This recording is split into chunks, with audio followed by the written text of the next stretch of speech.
जी नमस्कार, राधे राधे, जय श्री कृष्णा। कैसे हैं आप लोग? उम्मीद है कि सारे लोग अच्छे होंगे। तो स्वागत है एक और नई क्लास रेशियो की लेकर। मैं आपके सामने हाजिर हूँ। मेरा नाम है जय, और विजय भी आपको जरूर प्राप्त होगी, परेशान नहीं होना है। रेशियो यानी अनुपात। तो मैंने हर क्लास में मैं एक आपको कंसेप्ट पूरी तरह से क्या करके चल रहा हूँ, क्लियर करके चल रहा हूँ, जिससे आपको वीडियो देखने का क्या मिले, बेनिफिट मिले। अगर आज आपकी क्लास पूरी देखते हो तो आपको आज की क्लास का भी बेहतरीन रिजल्ट मिलेगा आने वाले एग्जाम में। ठीक है, आज मैं आपको क्या सिखाने जा रहा हूँ वो समझते हैं। मैं ये सिखाने जा रहा हूँ कि अगर कोई आपको रेशियो दे रखा हो, ए रेशियो, बी रेशियो, सी, मान लो मैंने बोल दिया 2:3:5 है, और आपसे पूछा है फाइंड 1/A, 1/B, 1/C। कहने का मतलब ये है कि कोई रेशियो देकर उसके उल्टे का रेशियो पूछ ले, कोई अनुपात देकर उसके उल्टे का अनुपात पूछा जाए, तब हमें क्या करना है वो समझिएगा। कुछ बच्चे क्या करते हैं, वो इस तरीके से बनाते हैं, जैसे 1/A, 1/B, 1/C का जो रेशियो निकालना होता है तो 1/2, 1/3, 1/5 ये करते हैं। ठीक है, रेशियो किस फॉर्म में लिखा जाता है? सिंपलेस्ट फॉर्म में। आप क्या करोगे, नीचे वाली वैल्यू 2, 3 और 5 का एलसीएम लेकर मल्टीप्लाई करोगे। 2, 3 और 5 का जो एलसीएम आएगा वो कितना आएगा? 30 आएगा। 30 से मल्टीप्लाई करते हैं आप हर टर्म में, 30 से क्या करते हैं मल्टीप्लाई, और जैसे 30 से मल्टीप्लाई करोगे ये कितना बनेगा? 15। इसमें काटोगे ये कितनी बार बनेगा? 10। और 5 से काटोगे ये कितनी बार बनेगा? 6। पर आपको ना इस मेथड से बचना है। ठीक है, इस वाले तरीके से बचना है। मैं आपको डायरेक्ट तरीका बताता हूँ, आपको बनाना कैसे है वो समझिएगा। ठीक है, कैसे करना है वो जानिएगा। और बताइए जीवन क्या चल रहा है। जब भी आपसे कोई रेशियो उल्टा करना हो, ठीक है, जैसे कोई एक रेशियो दे रखा है हमें एबीसी का और उसके उल्टे का, जैसे ए का उल्टा होता है 1/A, उल्टे का रेशियो पूछ लें, तो आपको सेम प्रोसेस करना है जो पिछली क्लास में हम कर रहे थे। जैसे अगर ए के रेशियो को पलटना है तो ए के रेशियो को छोड़ दो, अदर रेशियो का मल्टीप्लाई करो, 3 और 5 का मल्टीप्लाई करो 15।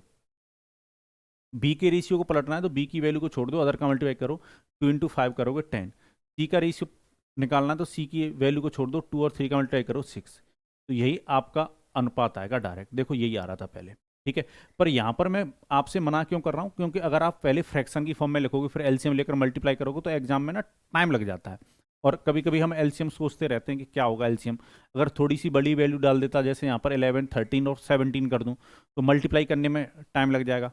ठीक है, तो बात की गहराई को समझ पा रहे होगे आप लोग। हम्म, चलिए, तो आइए फिर क्वेश्चन ही देखते हैं। जैसे ये क्वेश्चन है, क्वेश्चन कह रहा है if A ratio B ratio C, मैं थोड़ा बड़ा कर देता हूँ।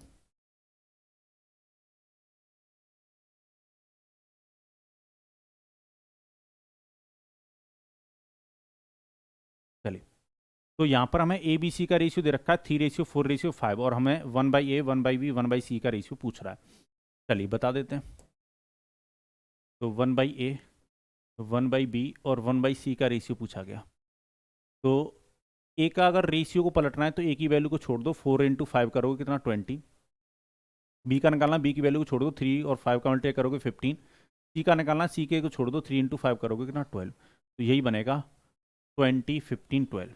कहीं है 20, 15, 12, यानी ऑप्शन नंबर बी। कितना टाइम लगा? तुरंत आप बना दोगे। ठीक है, तभी मैं कह रहा हूँ आप बस थोड़ा सा ना पेशेंस रखो, धैर्य रखो, बस पढ़ना शुरू करो आप मुझसे। मैं बहुत आसान नजर आएगा आपको। ठीक है, चलिए, जैसे ये क्वेश्चन है, देखती आपका टिक लगना चाहिए। पी क्यू आर का रेशियो दे रखा है और उसके उल्टे का रेशियो पूछ रखा है हमें। तो 11 को छोड़ दो, 12 × 3 करोगे 156 पहले स्थान पर होना चाहिए। ये तो ऑप्शन वैसे भी गए, एक ही ऑप्शन में पहले स्थान पर 156। फिर भी अगर आगे चेक करना चाहते हो तो कर लो, क्यू के रेशियो को छोड़ दो, 11 × 13 करोगे 143 होना चाहिए, सेकंड स्थान 143 है।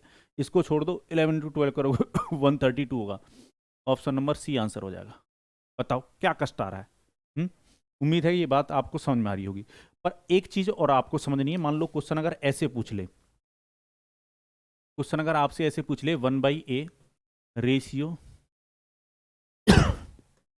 1/A, 1/B और 1/C का रेशियो मान लो दे रखा आपको, कितना दे रखा है? 3, 4 और कितना? 7। और आपसे पूछा जाता ratio find A ratio, B ratio, C, ये पूछा जाता। ये भी बात एक ही है, आपको ये बात अलग नहीं लगनी चाहिए। ठीक है, जैसे A ratio B ratio C देकर अगर 1/a 1/b 1/c का रेशियो पूछना, या अगर मैं कहूँ 1/a 1/b और 1/c का रेशियो देकर ए बी सी का रेशियो पूछना, बात एक ही है, दोनों बात अलग अलग नहीं है, दोनों बात क्या है, एक ही है। बात की गहराई को समझ पा रहे हो? चलिए, तो यहां पर भी घबराने की जरूरत नहीं है। ए का उल्टा 1/a होता है और उसी प्रकार से 1/a का उल्टा क्या होगा, ए होगा। ठीक है, चलिए, तो हमें ए बी सी का रेशियो बनाना है, तो 3 को छोड़ दो, 4 इंटू 7 करोगे 28। ठीक है, बी का रेशियो निकालना है, बी को छोड़ दो, 3 इंटू 7 करोगे 21, और सी का अगर निकालना है तो सी की वैल्यू को छोड़ दो, 3 इंटू 4 करो 12। यही ए बी सी का रेशियो बनता। ठीक है, चलिए, तो यहां तक किसी को कोई कष्ट परेशानी, मन में हलचल, दुख दर्द गम नहीं होना चाहिए। अब इस पर हम कहानियां समझ लेते हैं, कहानियां किस प्रकार से बन सकती हैं एग्जाम में। ठीक है, उन कहानियों को समझने का प्रयास करते हैं। एक कहानी समझने से पहले ये भी आप समझ लो, यहाँ पर 4 है, 4 से भी कोई फर्क नहीं पड़ता। ठीक है, चलो, ए बी सी और डी का जो रेशियो दे रखा है 2 3 4 और 5 दे रखा है, तो हमसे जो रेशियो निकालने को कहा है, वो किसका रेशियो निकालने को कहा है, 1/a 1/b 1/c और 1/d का रेशियो निकालने को कहा है। यहाँ पर भी वही कहानी कि इसको छोड़ दो, अदर का मल्टीप्लाई 60, इसको छोड़ दो इसको छोड़ दो तो कितना होगा 40, इसको छोड़ दोगे 15 नहीं 30, और इसको छोड़ोगे 12 इंटू 24, ये बनता।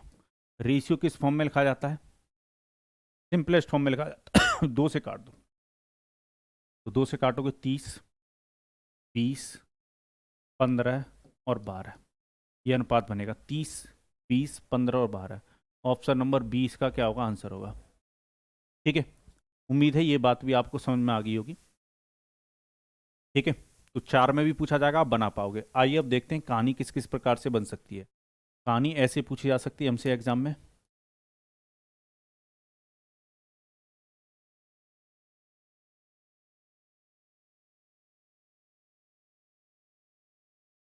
कहानी ऐसे पूछी जा सकती है, क्वेश्चन कह रहा था speed of 3 car in the ratio 4:6:9, what is the ratio among the time taken by these car to travel the same distance. 3 कारों की चाल का अनुपात क्रमशः 4 6 और 9 है, समान दूरी को तय करने में द्वारा लिए गए समय का अनुपात बताना है।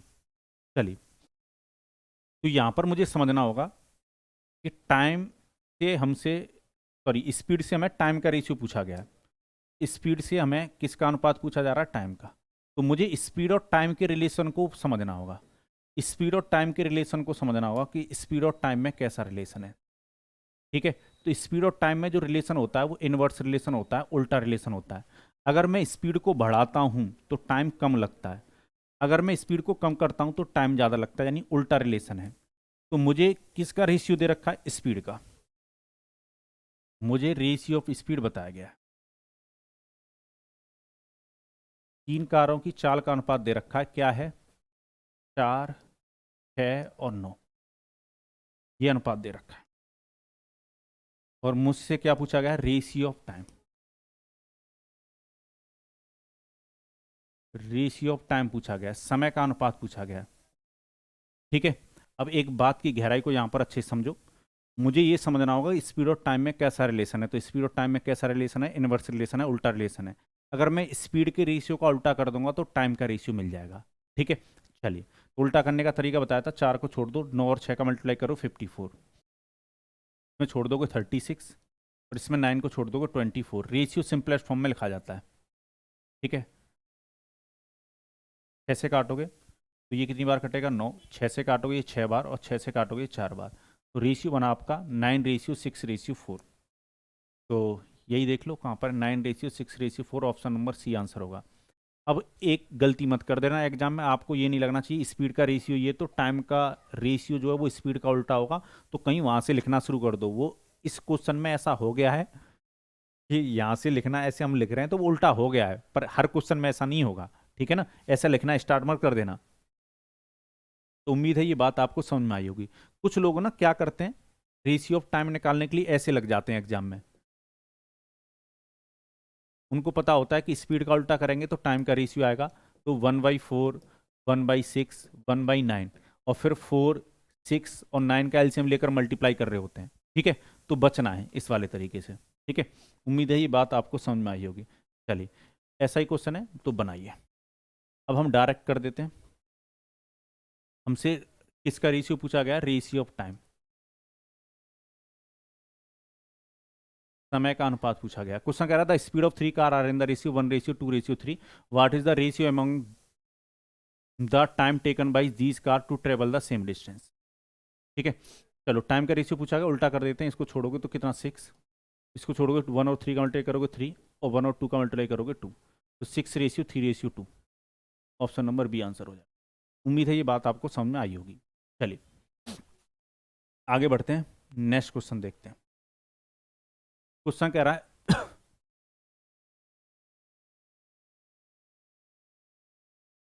क्वेश्चन कह रहा था same type of work is assigned to 3 group of man, the ratio of person in the group is 3:4:5।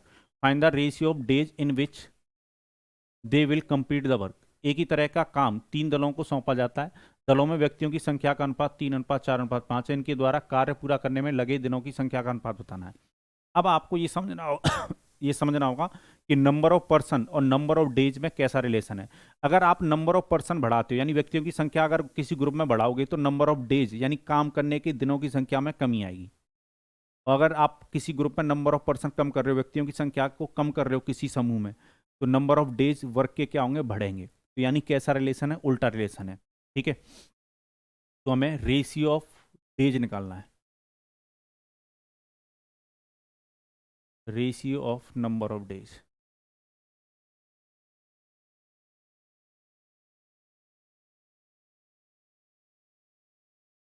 ठीक है, चलिए, तो 3 को छोड़ दो, 4 और 5 का मल्टीप्लाई करोगे 20,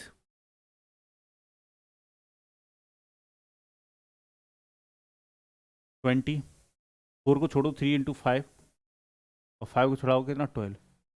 तो 20, 15, 12, 20, 15, 12। ऑप्शन नंबर ए क्या हो जाएगा? आंसर हो जाएगा। उम्मीद है ये बात आपको बहुत अच्छी तरीके से क्लियर हो रही होंगी। तो यहाँ तक किसी को कोई कष्ट, कोई परेशानी, मन में हलचल, दुख दर्द, गम नहीं होना चाहिए। ठीक है, तो इस कंसेप्ट पर अगर क्वेश्चन आपसे एग्जाम में पूछे जाएंगे तो उम्मीद है आप बना पाओगे। चलिए, इसी के साथ मुझे दीजिए अनुमति। हंसते रहिए, मुस्कुराते रहिए, और मेरे साथ बने रहिए, जुड़े रहिए मैथ्स बाय जय सर यूट्यूब चैनल पर। जय भारत।